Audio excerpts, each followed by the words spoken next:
This is Real News Media TV, coverage you can trust. Please like, share, subscribe, and hit the notification bell. Select all for daily news updates. Good afternoon, my Real News Media TV family. Welcome back to the channel for another news update for August the 22, 2023. And in the news this afternoon, mechanic charged in relation to Old Harbor car theft ring remanded. The auto mechanic who is charged in connection with an alleged car stealing ring in Old Harbor, St. Catherine, was remanded when he appeared in court on Tuesday.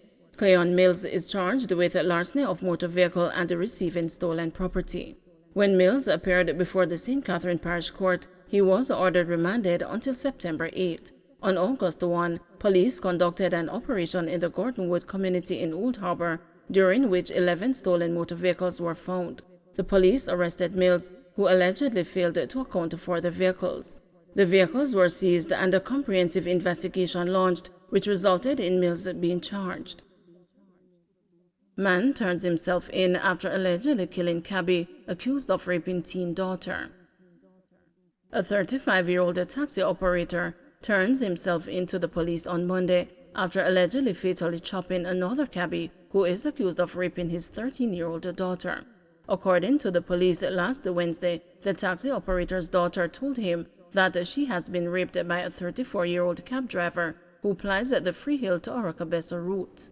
It is believed that the father, who plies the Otorias to Oracabessa route, was on his way to report the incident at the Oracabessa police station when he saw the younger man in the Jacks River area.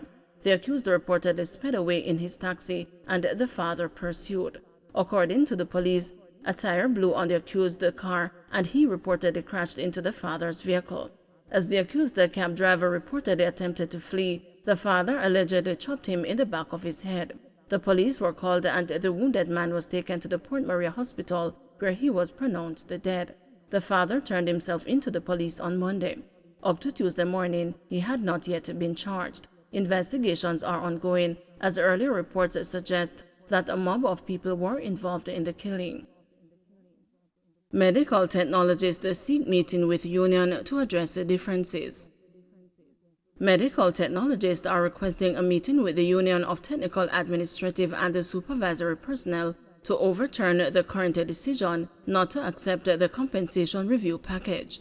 They staged a protest during their lunch break on Monday, expressing dissatisfaction with the union over how it represented the group in wage talks with the government.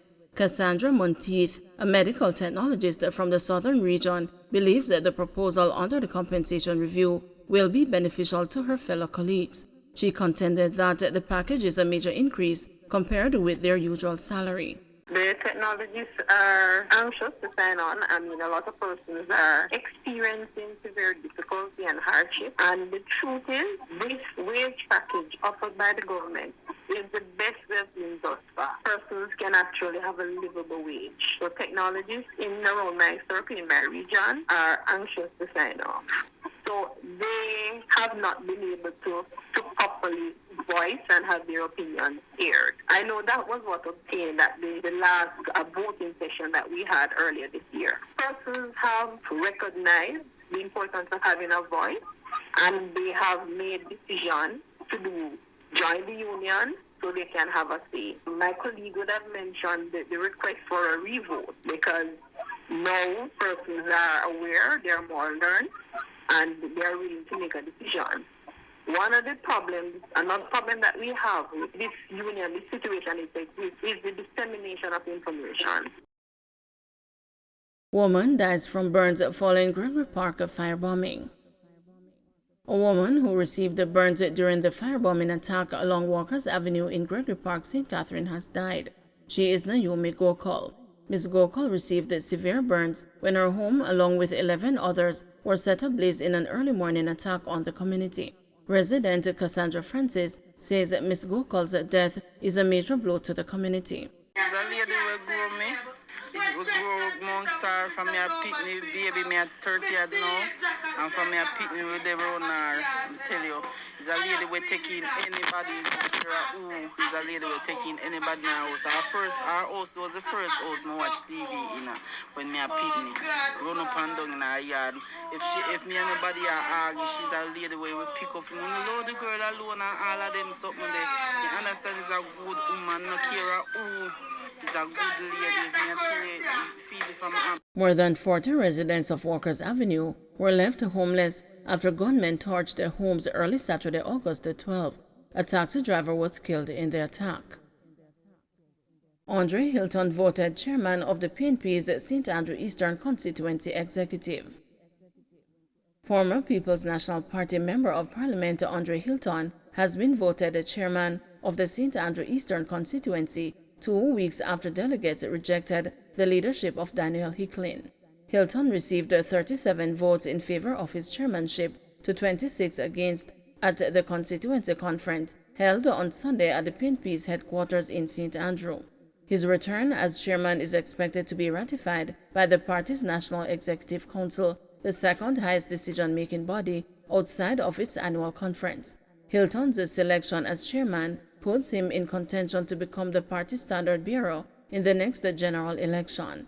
It comes on the heels of the August 10 rejection of Hicklin, who was the sole aspirant seeking to represent the party in the constituency for the next election. A well-placed source had confirmed that Hicklin received 73 yes votes and 96 no votes. The seat was last contested by Venetia Phillips for the PNP in the September 2020 general elections. Phillips, the counsel for the Papine division, was unsuccessful in her bid. She has since left the party. The governing Jamaica Labour Party's Favour Williams is the parliamentary representative in that constituency. Williams unseated Hilton in the February 2016 general election, securing 7,140 votes to his 6,983. In 2011, he defeated the JLP's Dr. Sapphire Longmore by 254 votes. Shortage of specialist teachers looms. With the September 4 start of the new school year just under 2 weeks away, there is a concern that some schools may not be able to offer certain subjects due to a shortage of specialist teachers. President of the Jamaica Teachers Association, Lysandra Harrison, told journalists at the conclusion of day 1 of the GTA's annual conference that principals and school administrators have been working to see how best to respond to the challenge. In that regard, she said timetables already completed will have to be adjusted at some schools if it turns out that a particular subject teachers are no longer available. Nevertheless, she said principals are working overtime as to how it is that they are going to deploy the staff that they do have at their disposal to the best of their ability to ensure that we have some semblance of order to welcome our students back to the classroom. The Ministry of Education and Youth has been under increasing pressure to address the chronic shortage of teachers, with 427 teachers tendering their resignations since January this year. Education Minister Favour Williams last week highlighted options which she said were available to schools to fill gaps caused by teachers leaving the system. These options include a redeployment of specialist teachers through voluntary relocation, the engagement of final-year student teachers, and the recruitment of educators from Cuba. Don't forget to like, share, subscribe, and hit the notification bell. Select all for daily news updates.